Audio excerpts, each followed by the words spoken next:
सर्वांना मान्यच केली पाहिजे की दादाचा निधन झाल्यानंतर सगळ्यात जास्त फॉलोअप किंवा पाठपुरावा माहिती ही सगळी माध्यमांनी मदत केली, पण सगळ्यात जास्त योगदान हे रोहितचं आहे ह्याच्यात. आणि त्याचबरोबर पार्लमेंटमध्ये राष्ट्रवादी काँग्रेस पक्ष, शरदचंद्र पवार आम्ही सगळ्यांनी दोन्ही हाऊसेसमध्ये हा मुद्दा मांडला. पण मला हे जड अंतकरणाने मी म्हणते की ज्या पद्धतीने आम्हाला अपेक्षा होती की ह्याच्यावर चर्चा आपलं असेंब्लीमध्ये झाली पाहिजे, त्या पद्धतीने झाली नाही. माननीय मुख्यमंत्र्यांनी रोहितनी मांडलेल्या प्रश्नावर उत्तर दिलं आणि आम्ही करू. पण मला एकच प्रश्न महाराष्ट्र सरकारला विचारायचा आहे की माननीय दादा हे ह्या राज्याचे उपमुख्यमंत्री होते, तर काँग्रेसनी FIR कर्नाटकाच्या सरकारमध्ये केला.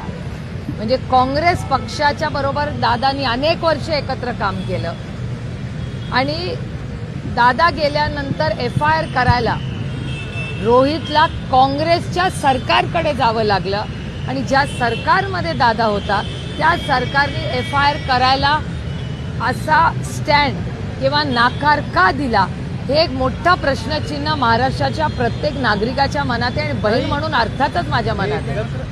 आणि जी काही मदत दादाच्या अपघातानंतर जी काही मदत माहिती काढा ह्याच्यासाठी केली, त्याच्यात रोहित आणि काँग्रेस पक्षाचं सगळ्यात मोठं योगदान आहे.